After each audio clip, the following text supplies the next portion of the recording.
Good morning, everyone. Come on in and have a seat. Welcome to Golden Gate Center for Spiritual Living. I'm Reverend Mary Murray Shelton, the community spiritual leader here. Happy Mother's Day. And good morning and welcome to all those of you who are with us online this morning. Thank you for being here. Everybody's busy chatting because it's Mother's Day and they're getting roses and they're all talking. And good, I'm so glad you're back. Good to see you. Happy Mother's Day. You and Elizabeth are some of the anchor mothers. You know, it's very important that we have you here on this lovely day. So those of you that are here at home, happy Mother's Day to you, and to all of you here who are female by identification. You are available to get a rose this morning because we are not discriminating just for those who have given birth, but everybody female in any capacity, you get one of those this morning. So this is our opportunity to make sure everybody gets welcomed and recognized and acknowledged. So I'm going to invite you to stand up and walk around and greet people and welcome them, even if you know them well and you see them all the time, and particularly introduce yourselves to anybody you don't know. Those of you at home, go ahead and make yourselves comfortable. If you need another cup of coffee or tea, take a little jog around the living room to wake yourself up a little bit, and we'll be right back to sing the opening song in just a couple minutes.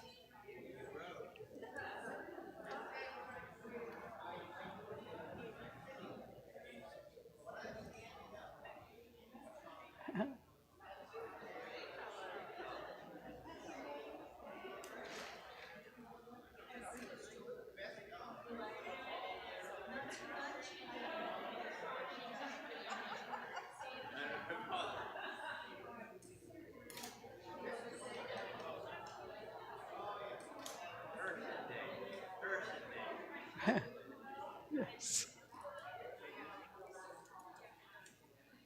Your next rite of passage will be great grandmotherhood. Oh, so great. I didn't do anything, but I'm special. That's right. That's right. You get to make a day out of it.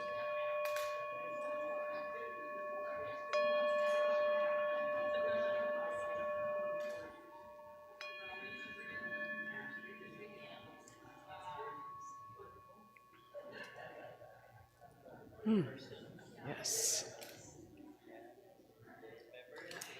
So this morning we have Gary Lynn Floyd on video with us this morning.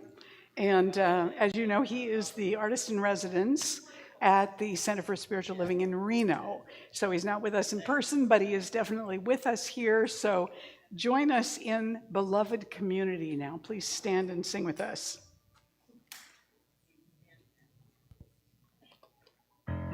Good morning, Golden Gate Center for Spiritual Living. Gary Lynn Floyd here. It's great to be back with you this morning. I hope you'll stand and sing this song with me. It's one of my new favorites called Beloved Community. Oh, and happy Mother's Day, too.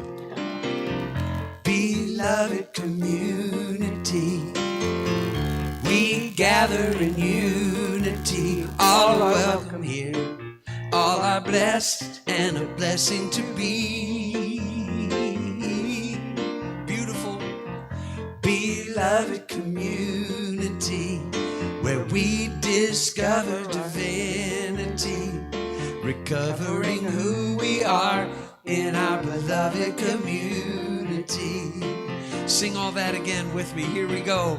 Beloved community, we gather in unity. All are welcome here. All are blessed and a blessing to be.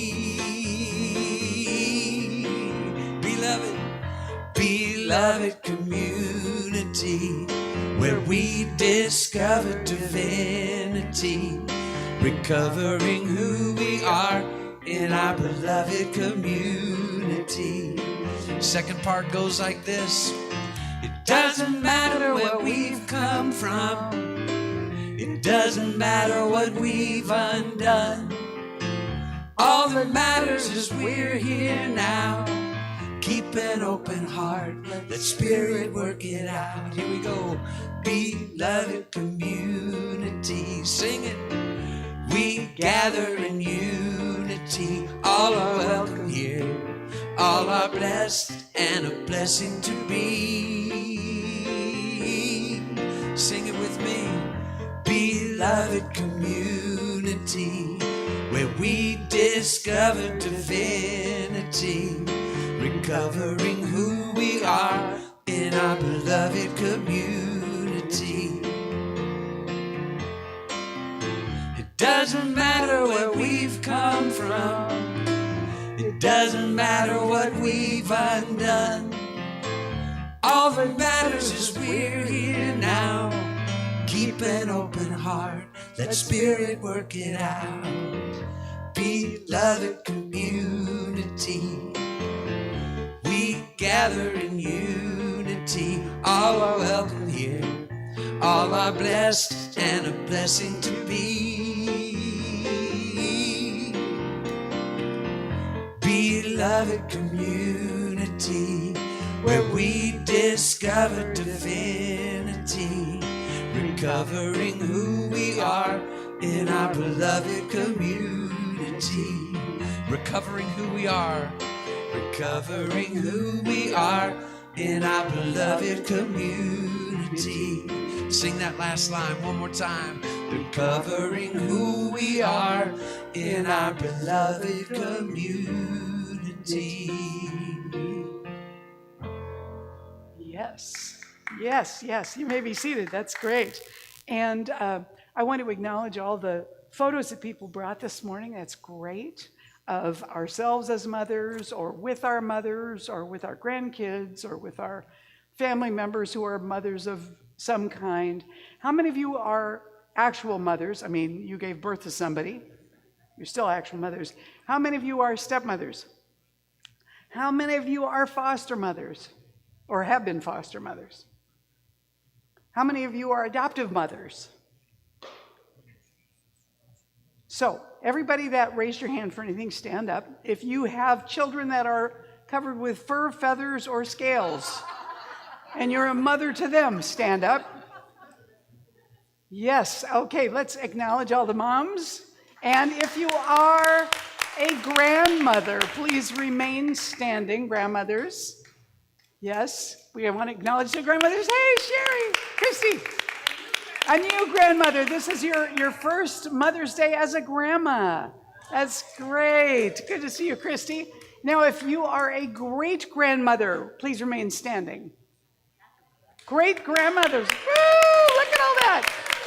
Yes. Yes. Very good. Any great-greats?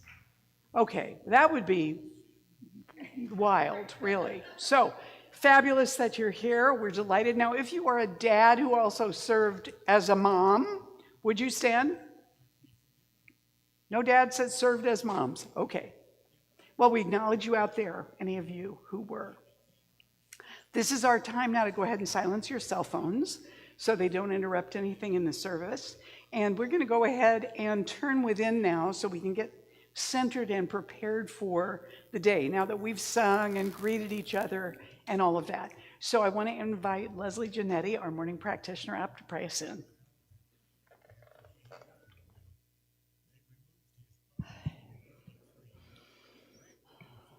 Just turning within to the sacred center of life itself, I bring my full attention to the magnificent all-in-all infinite life, that this one is always pouring itself through everything visible and invisible. It pours itself through the earth, the mother of us all. It keeps the earth on its axis. It rotates the earth in divine order, and that each one is connected to this beautiful order. Each one is a unique, individualized expression of the infinite life, in full connection and unity every moment. I speak my word for each one, and I claim an opening in consciousness for a deep and resonant realization of the divine order through them, through the system of cells and atoms, through the system of consciousness, Through the rhythm of the heart that beats within one, it beats within all. There is only one heartbeat. There is only one mind. And in today's talk, Reverend Mary will bring to the light of each one the truth of being. I call forth a great blessing on this community today as each one listens with their heart to the words as Spirit made manifest, as each one is gathered here together in this beautiful collective of one heart and one mind, which always demonstrates as love. Love is the power of life itself, and love is always seeking greater ways to express itself by means of each one. I give thanks in advance for the opening that takes place in consciousness, which allows Reverend Mary's words to fill them to overflowing. And I release my word to the law of mind, which embraces my word into itself, bringing it into form, an ideal manifestation for each one. And so it is. Oops.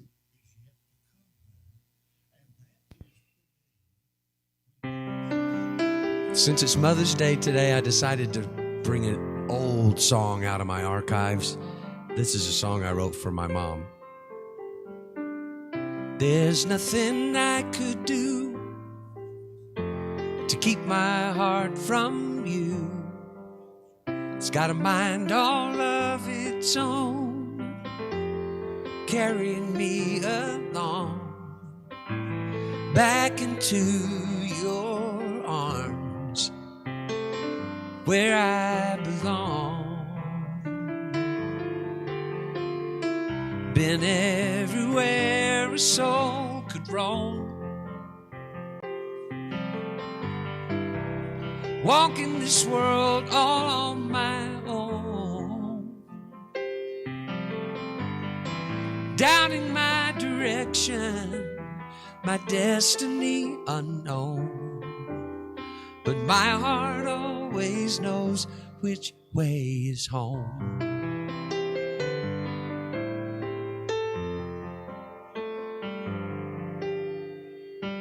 Like every time before, I wind up at your door, always surprised to see it's open wide for me, welcoming me home where I belong. Been everywhere a soul could roam, walking this world all on my own, doubting my direction, my destiny unknown. But my heart always knows which way is home. Haven't seen you in ages, time has turned so many pages, I can't even believe it's been so long. Been everywhere a soul could roam, walking this world all on my own, doubting my direction, my destiny unknown. But my heart always knows which way's home. My heart always knows which way is home.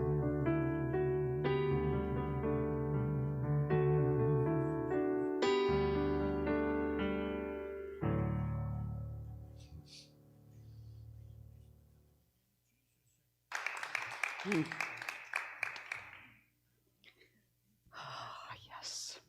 Here we are. It is another Mother's Day. How does that happen? It seems to come around so fast. Didn't we just have a Mother's Day? And as Julie Roby was saying to me earlier, my next milestone will be great-grandmotherhood whenever that happens, hopefully not soon. My grandson's only 17. But this month, I've been talking about raising our vibration. And there's something about being around Mother's Day. You know, it's like Valentine's Day in a way. It can be terrible for some people, either because they feel like everybody's getting acknowledged but them, or because their own mothers, their relationships with their own mothers were so fraught and difficult and unpleasant that they don't really want to celebrate this day. They just want it to be over with. But there is something deeper in us. There is something that lives in us always, that is that aspect of bringing forward what is new, discovering something new, making something new, and that applies to everyone. We have an innate creative energy in us that wants to come forward and be expressed somehow and be received and be recognized. And at the same time, if you have kids or you've been around kids, or if you've heard stories about yourself when you were a kid, you know that being a little one can be surprising for adults, instructive sometimes, sometimes a little bit unnerving. So, I was going to talk about lessons from mothers, thinking about lessons that mothers teach us that also apply to us metaphysically.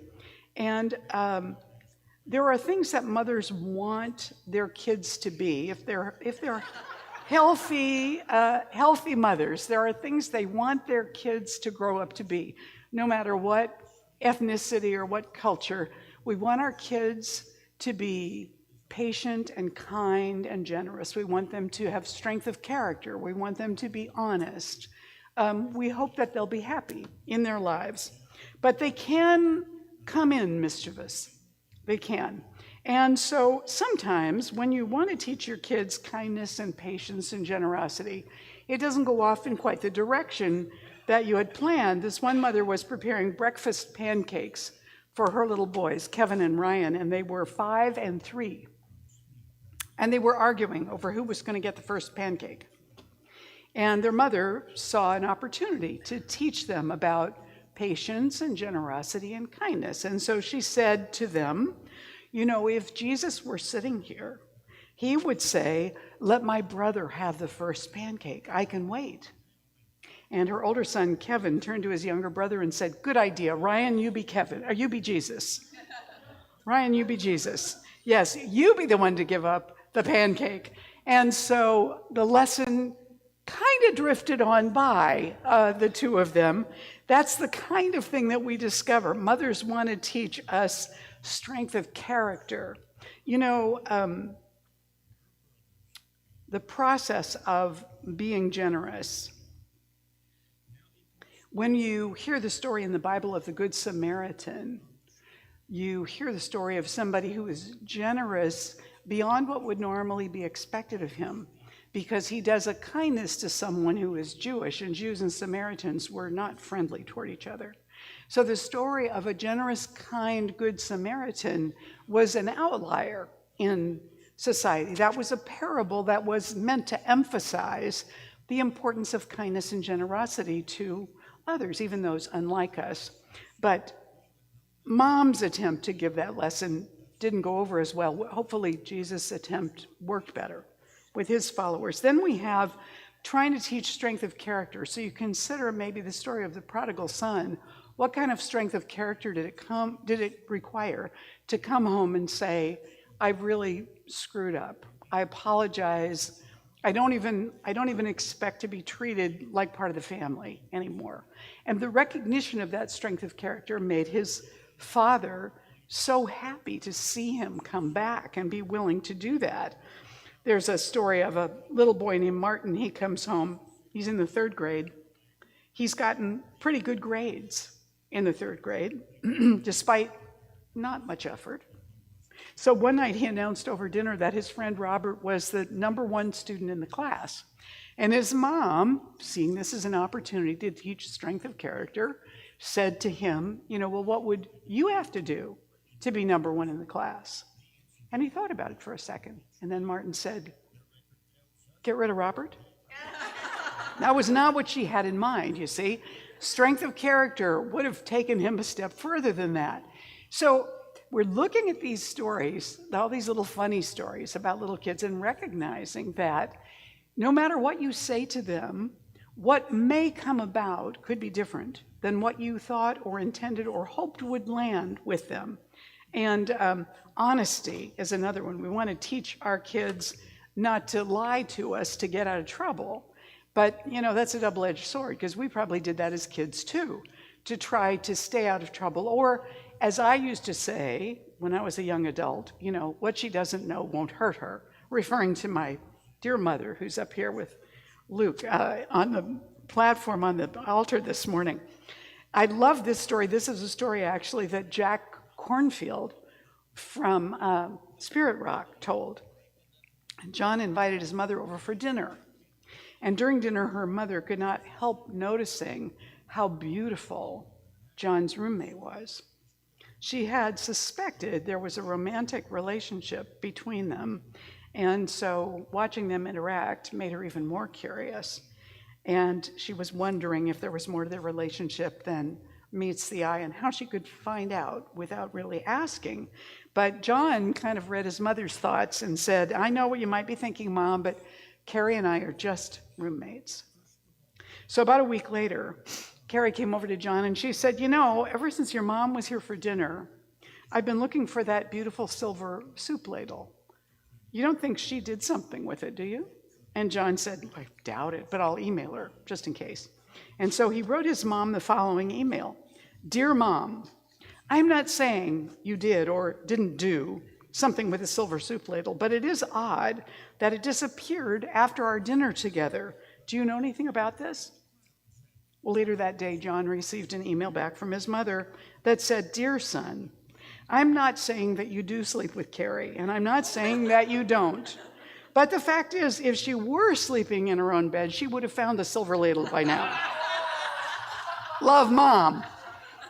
The lesson being, you can't fool Mom. You might as well be honest, you can't fool Mom. In the Old Testament, there is a dispute between two women over a baby, both claiming to be the baby's mother. And Solomon, who is known for his wisdom, listened to both of them and then said, well, this is very simple. Since, neither of you admits to not being the baby's mother, we're just going to divide the baby in half, and you can each have half the baby. And the baby's birth mother said, no, don't do that. Don't do that. She can have him. She can have him. And Solomon, of course, gave the baby to her because obviously her concern for the baby gave him the clue that she was the baby's actual mother. Mothers carry that knowingness, within them about their child. And they have such love and wisdom for their kids. This is the kind of stuff mothers want to teach us. But then there turns out to be something that happens where the kids end up teaching us. So in this picture, they have recreated a photograph, and there are some differences that need to be noticed, even though they're taking on the same physical postures as they did years earlier.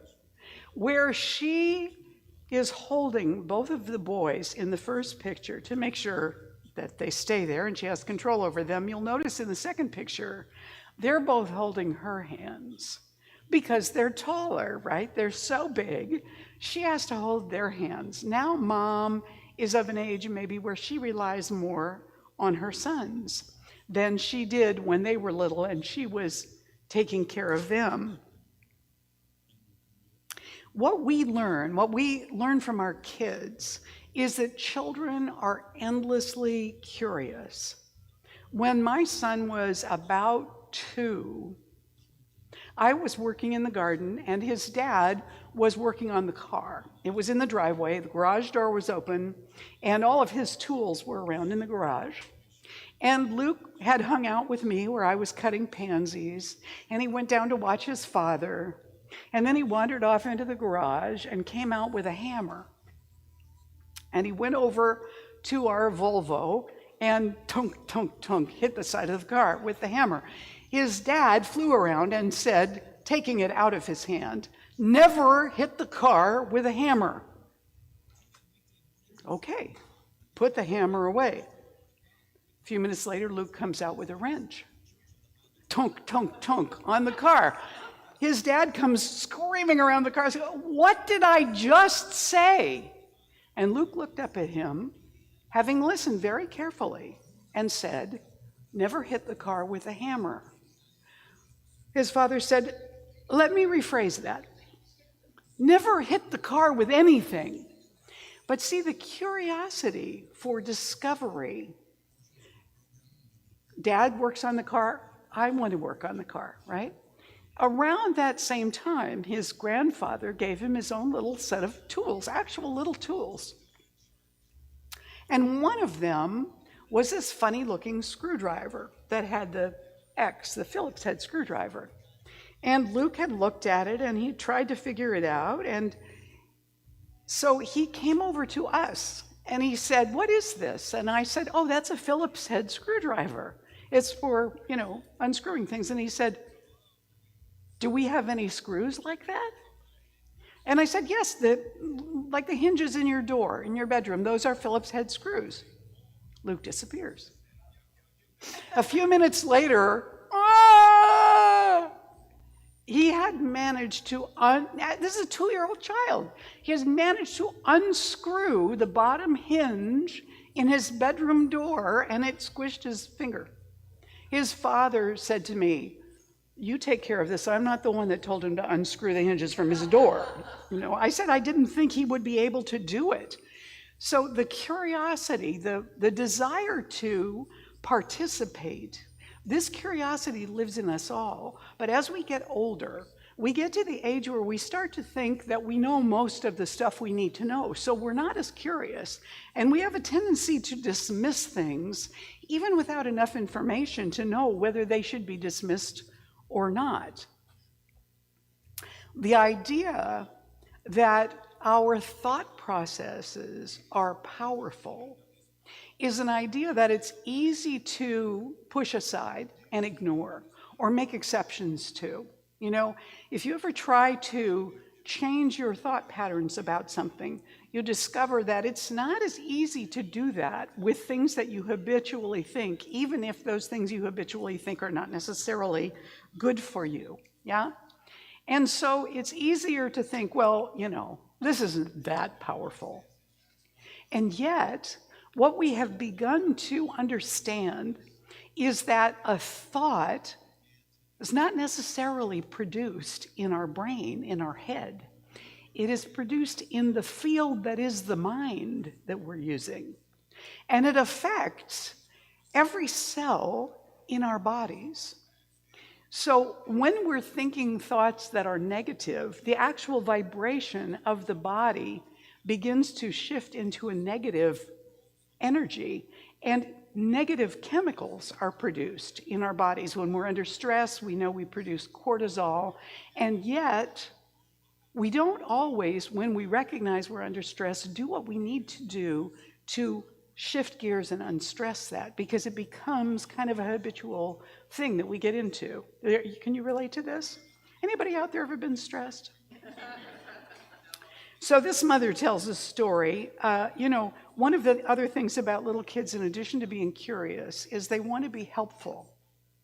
They want to do it themselves, but they want to be helpful. They want to help us, and they want to help everybody.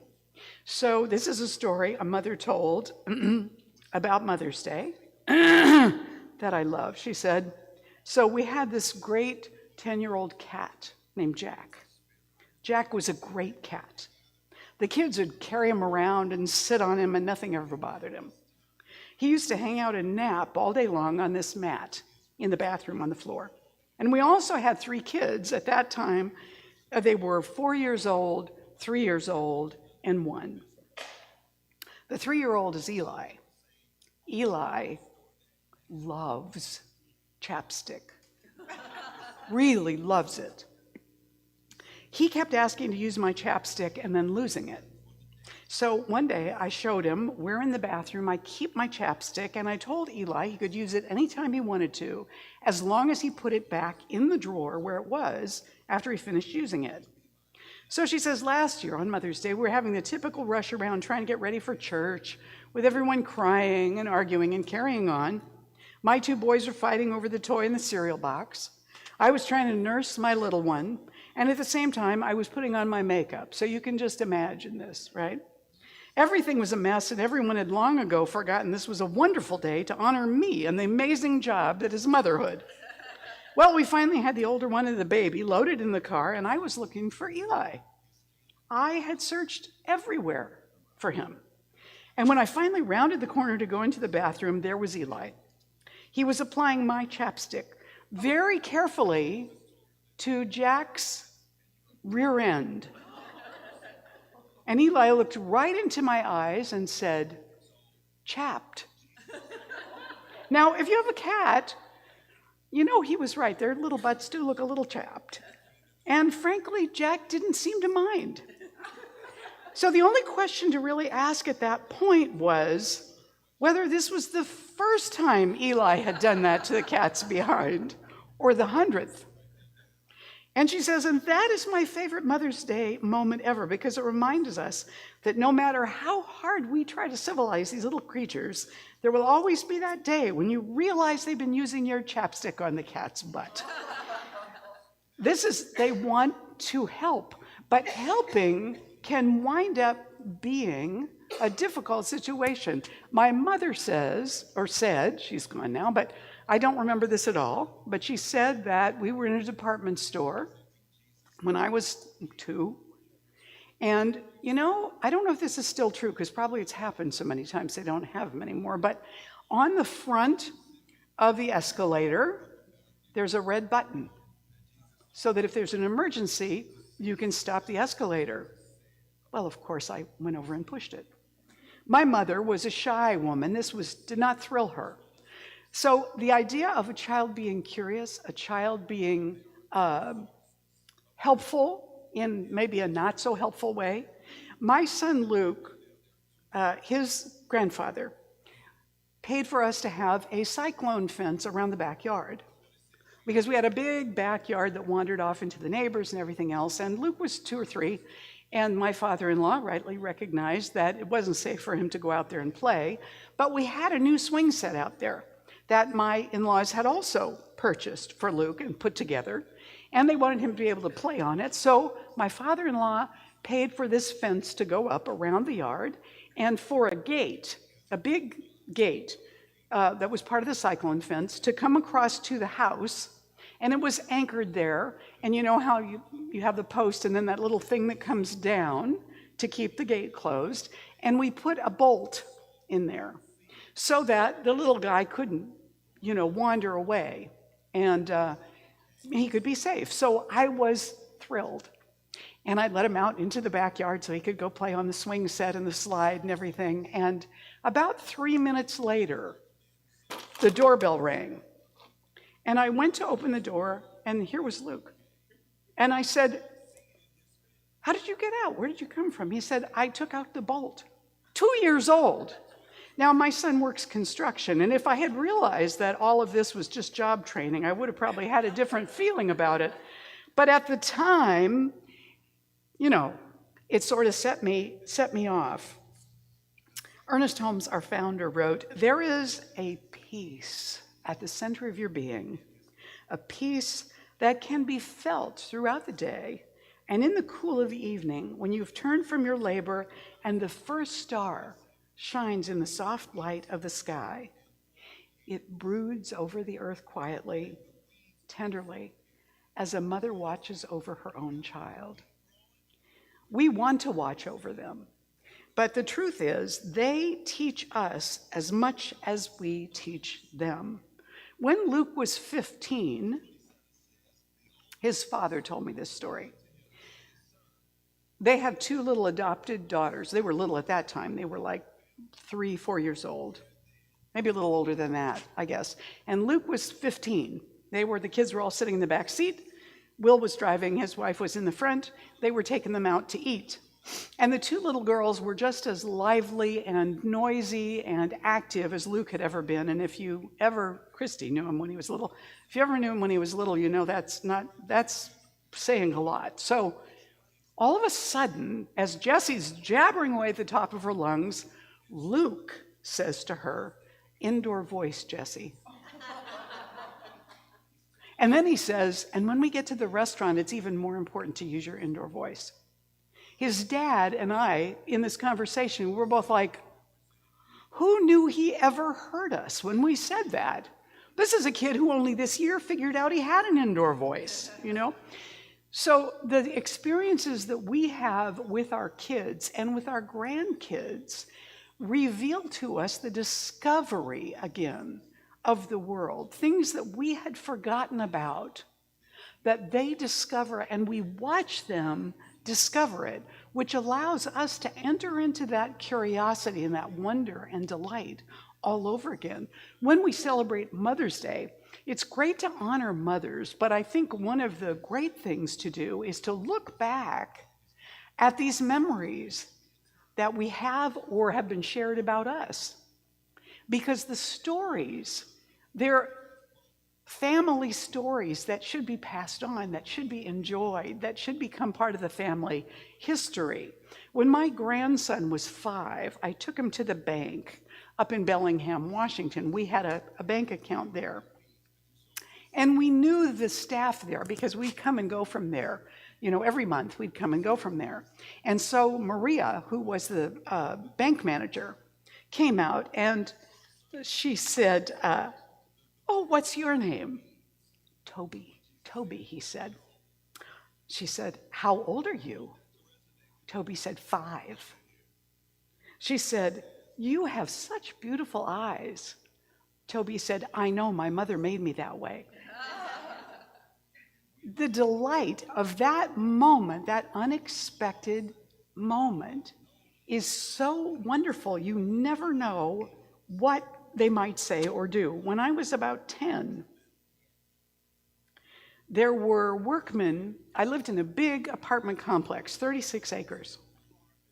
And we were arranged in courts, and there'd be between 3 and 5 buildings, you know, around a court, and they were painting these courts in coordinated colors. So maybe there'd be one that was yellow and one that was blue, one that was green, one that was pink, and it was always a dark shade and a light shade.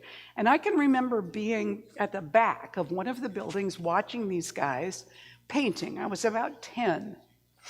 And I stepped back to get a better look at something somebody was doing and lost my balance and sat right in a bucket of paint. It was a dark, spicy mustard yellow color. They wore new pants, but not after that. And my mother had to, I just think about all these things. Think about yourself when you were growing up. Think about the stories that you've heard about yourselves, things that you said or did that made people laugh or worried them or upset them or lifted your spirits. When my son was about 2, my mother was babysitting him. Now, my mother was 45 when I was born, so you can imagine she was older, maybe about the age that I am now. And Luke was 2, and Mom had a little hand washer thing. It wasn't a hand washer exactly, but it was a little tiny washing machine thing you could plug in the kitchen. And she did her delicates in that little washing machine. So she would keep her delicates in the laundry basket next to her dresser that she was going to wash until it was time to do them. And she was babysitting Luke one day. I remember I said, "They want to be helpful." She came into the bedroom to discover that Luke was taking her delicates out of the laundry basket and folding them and putting them in her drawer. The unwashed delicates that she had been intending to put in the wash. There are a million of these that we experience ourselves or have heard about ourselves. And one of the things I think is important for Mother's Day is the opportunity to recognize that we are all children of the infinite. We are all sources of incredible learning and teaching. And so when we see great-grandmothers like this one, where we've got the little girl, we've got her mother, we've got the grandmother, we've got the great-grandmother, and they're all enjoying and laughing. Something this little girl has just said, that every moment that we are living with family, particularly family of different ages, we get the opportunity to learn something new or be delighted or discover something that we haven't seen in quite that way before. And this family is experiencing that celebration together, the recognition that the divine is teaching us at every moment, because all of us are children of the infinite. And as children of the infinite, I think we probably tickle the infinite quite a bit.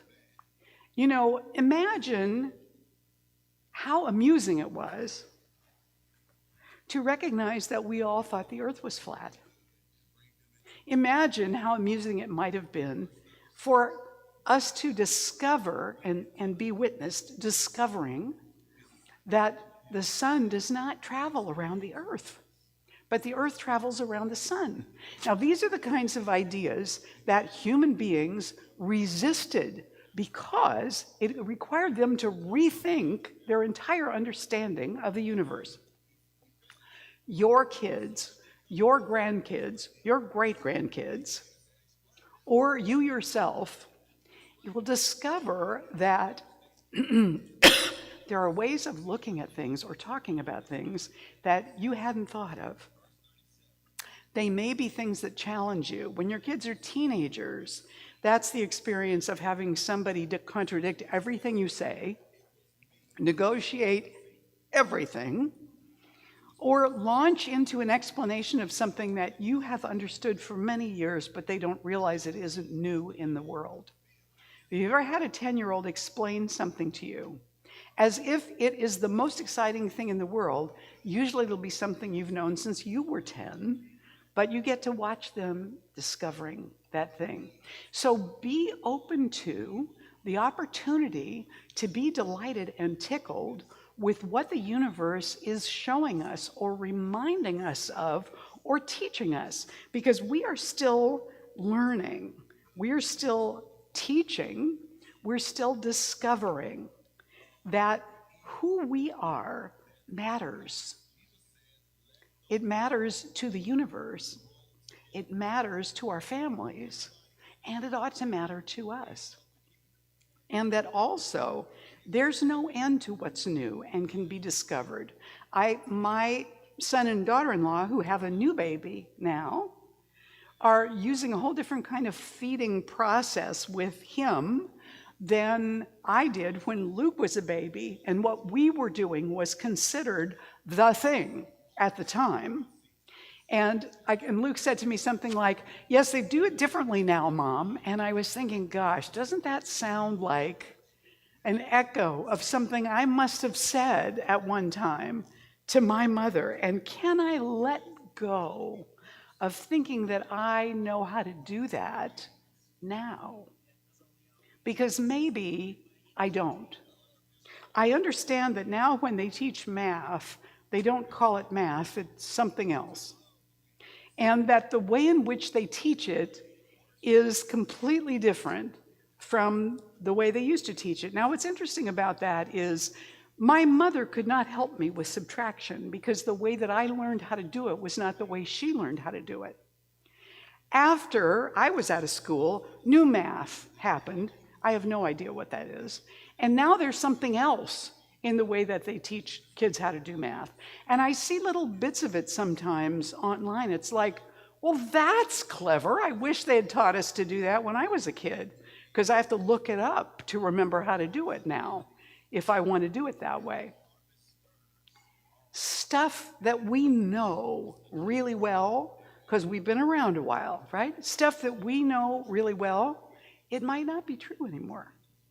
Or at least it might not be true in the way that it was when we learned it originally.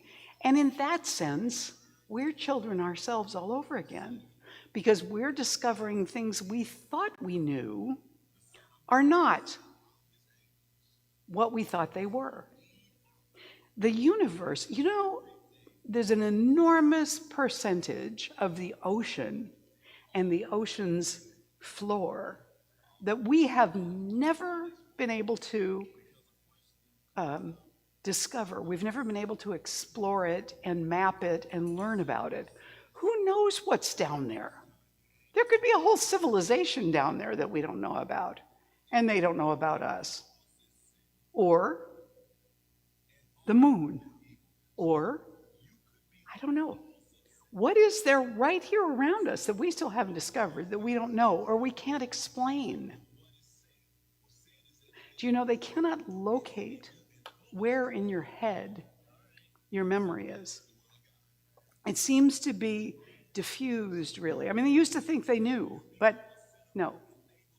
It's diffused. They know that because an experiment was done in which they took these poor rats and damaged their brains. Now, they already knew this maze pattern, and no matter what they did to those poor rats' brains, they maybe couldn't move as well. They still knew the pattern. They still could find the pattern, no matter what they did to the brain. So where did that live? Where did that recognition of that pattern live? Maybe not in the brain. Maybe our memories live in the field around us. And then there's a whole question of memories themselves. When we're thinking about something that's a memory, like all these things I've just shared with you, when you're thinking about something that's a memory, you're not experiencing it in the moment, except as a thought. How do you know that that thought you think of as a memory is actually what happened? How do we know that? So then we have history, which is somebody's interpretation of what happened that's been re-articulated and remembered or retold. Why do we even teach history? Well, I know there are good reasons to teach history, but the question is, did it ever really happen like that? Do we actually know? I'm not sure why I went off into that. Everything that we have discovered or created or made, every mistake we've made, every learning we've had, all the delight of seeing it a different way, all of that has been contributed to the whole. So we have that available to us now. All of that craziness. That's all ours.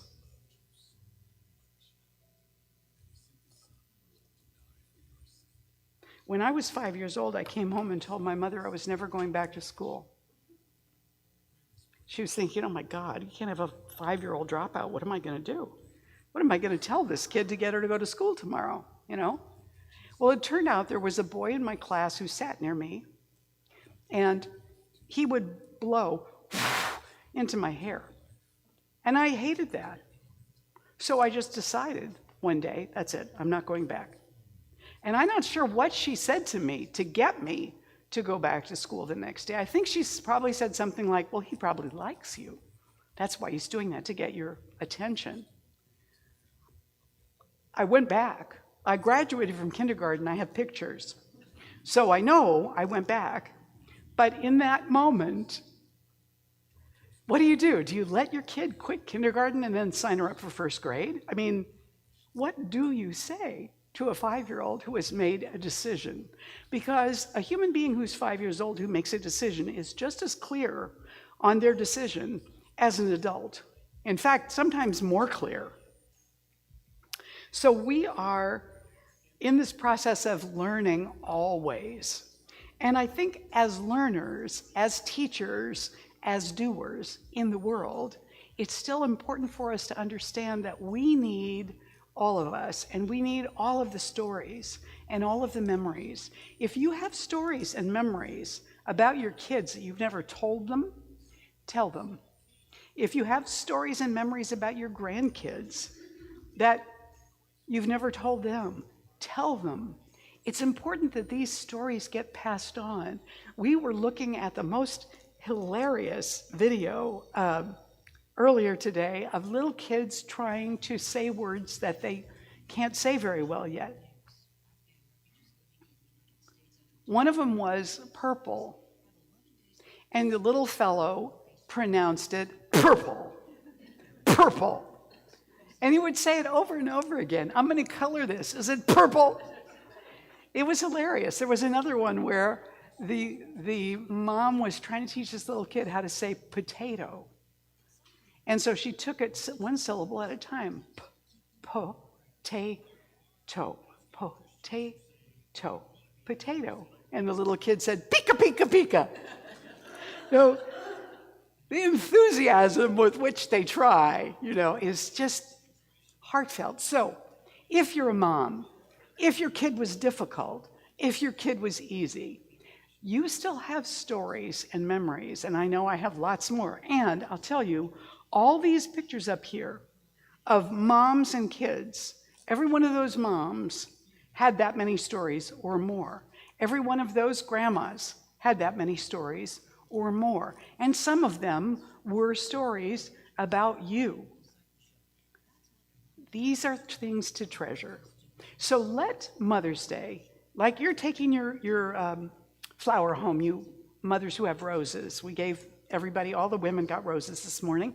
As you take your rose home, as you put it in water, I want you to think about one story that you know about your kids or yourself or your grandkids, and just anchor it in that rose as a moment of appreciation for that experience. You dads can do the very same thing, even if you don't have a rose. I know that you have stories about your kids.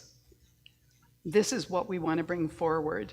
The image of the infinite as not only the father of all, but the mother creator of all, the birther of all.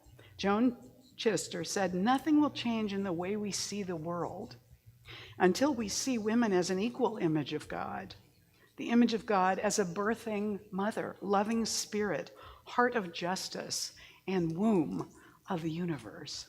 So celebrated on all of those levels today, because this is what the day is for.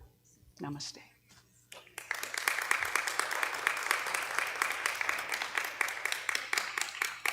And before I pray, keep a sense of humor. Last year on Mother's Day, Luke sent us Mother's Day cards, and the one he sent to Amanda, he said, now that I have a teenager of my own, I just want to say to you, thank you for letting me live. So let's anchor within this deep love of nurturing, of creating, of exploring, of discovering. That divine presence is engaged in all of that simultaneously, through us and around us and in us all the time. We are the expression of that curiosity, that desire to help, that generosity of spirit, that honesty, that strength of character. We are the expression of that emerging right out of the one. We are all that our parents were able to give us, and everything we took forward from that and everything our kids are sharing with us. We are all of that, and we are all parents. We are all kids. So we call forth and claim within ourselves today a deep opening to appreciation and gratitude of what has been birthed in us because of our experience of curiosity and discovery and creation and giving forth, and all of our ability to receive and take in and learn and be delighted. We celebrate all of that with such gratitude, and we anchor it within ourselves to let it carry us forward even further into humor and discovery and delight. With gratitude, we let this prayer go into the law and simply let it be. And together we say, and so it is. Yes. Please stand and join me for the morning affirmation. Every idea that has come to me and every successful risk I've taken helped me to grow. I am capable of applying all I've learned and continuing to expand my consciousness. And so it is.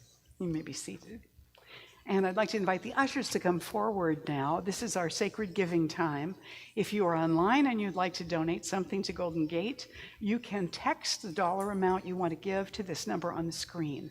And for those of us here, there are all the ways to give that are shown in your bulletin. And we want to bless everything that's given today and everything that you have given. We want to bless each other as sacred gifts as well. So for those of you at home, for those of you here, I invite you to put your hands over your heart as we prepare to bless the offering by saying this together. This gift I give is God in action. I now send it forth to bless and to prosper. I know that everywhere it goes, it is creating a world living in love, one heart and one thought at a time. And so it is.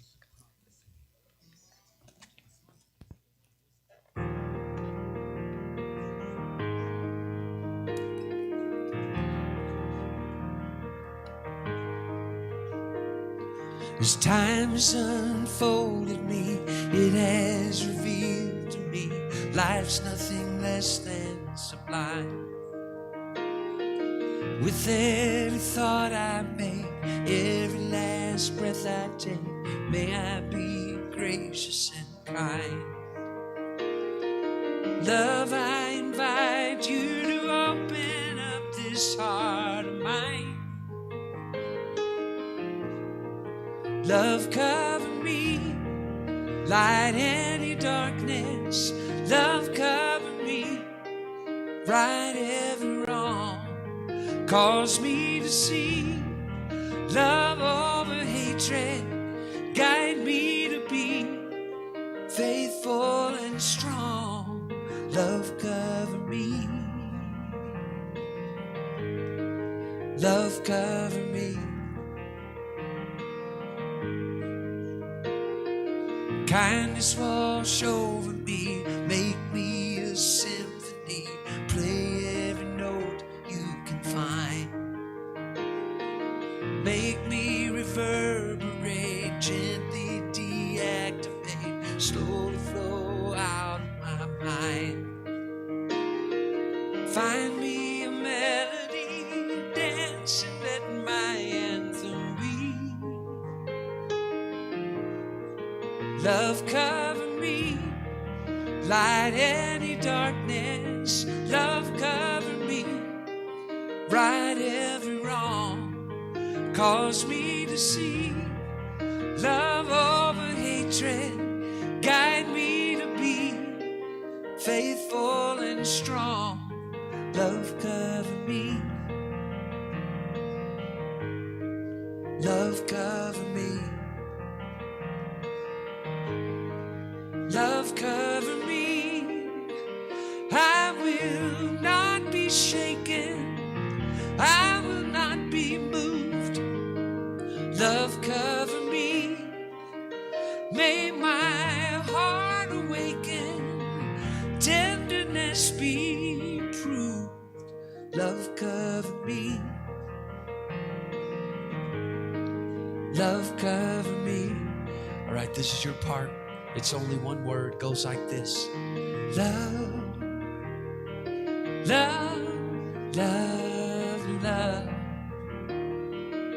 Sing that one word with me. Love, love, love, love. It's beautiful. We'll come back to that. Love, I invite you to open up this heart of mine. Love, cover me, light any darkness. Love, cover me, right every wrong. Cause me to see love over hatred. Guide me to be faithful and strong. Love, cover me. Love, cover me. Sing it one more time with me. Fill up the room with it. Love,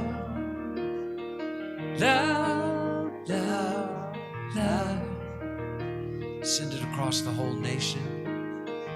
Love, love, love, love. Send it across the whole world, all the way. Love, love, love, love. And then out into the universe. Love, love, love, love. Oh, that's beautiful. Thank you. Love cover me. Love cover me. Sing that with me. Love cover me.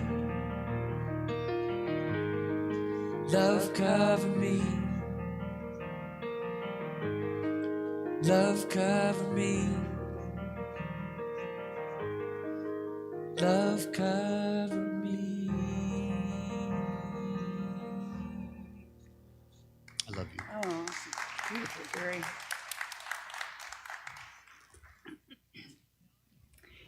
So now, on behalf of Golden Gate Center for Spiritual Living, we do, all of us, accept this offering and send it out in the world to spread love and humor and growth and curiosity.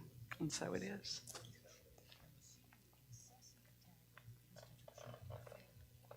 All right.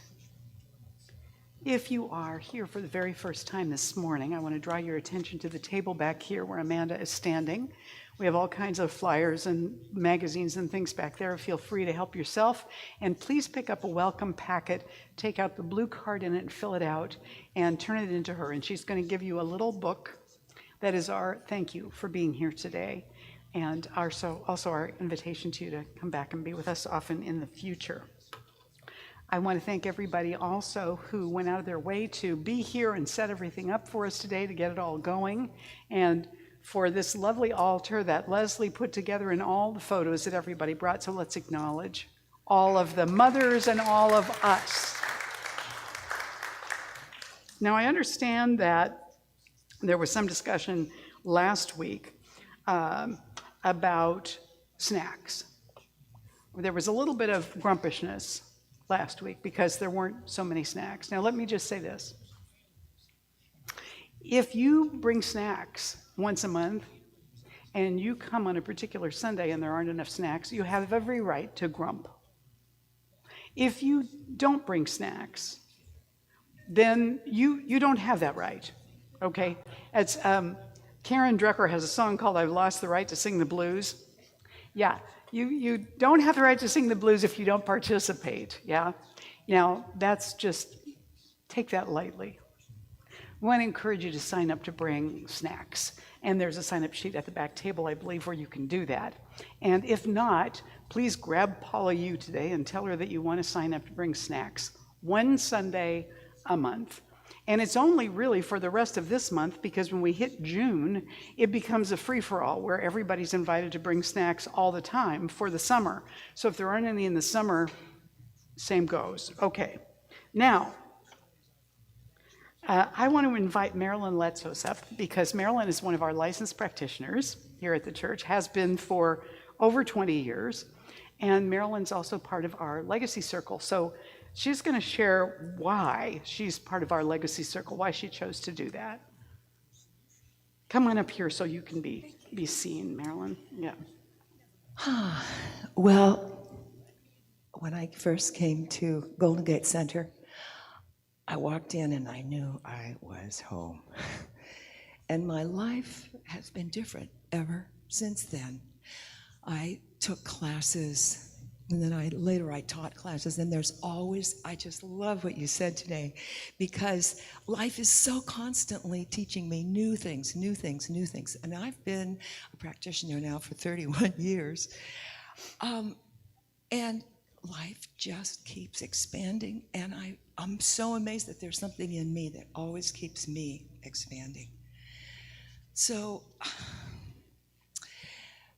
I feel so good that I put a portion of my husband and I, we wrote our will and it felt so good to think about where that money came from, because It came from a clear consciousness of abundance, working. I worked with a clear consciousness that just, prospered me in every way, not just the bank account, but everything.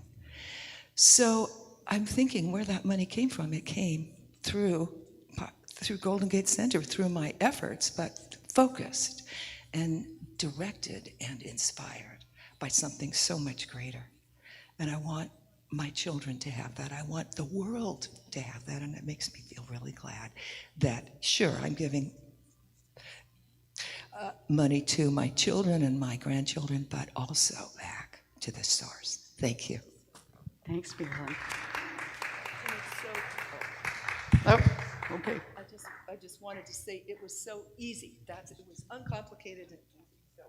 That's great, Marilyn. Thank you. We will be having, in a few weeks, we're going to be having a workshop that is devoted to like end-of-life planning, financial arrangements and stuff like that.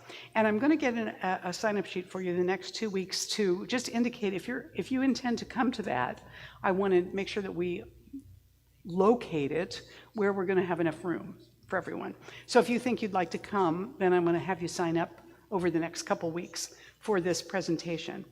And it will be, right now, we have it planned for the 1st of June. That's the first Sunday in June.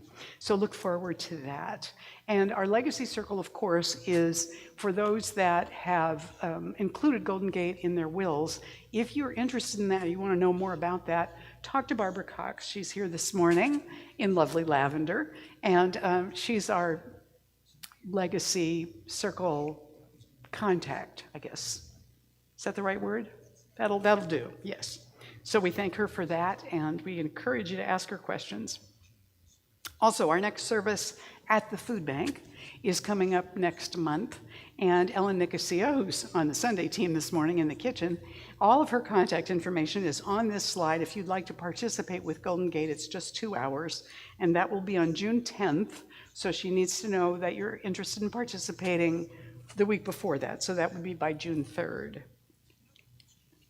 Also, this Wednesday is Coffee and Faith Sharing with Leslie Giannetti, our morning practitioner, and that is going to take place at Cafe Aroma on 4th Street in San Rafael at 10 o'clock this Wednesday. And so you can talk to Leslie here if you have any questions about that. She's right here in the front, and she's having a great time with that. Also, remember, the opportunity for prayer requests is always yours. We have Deborah Paul over here this morning who's serving as the practitioner, and she will take you back here to do a prayer for you. If you would like that, just go over to the table after the service and request that of her. Of course, the prayer box is always there if you want to put a written request in.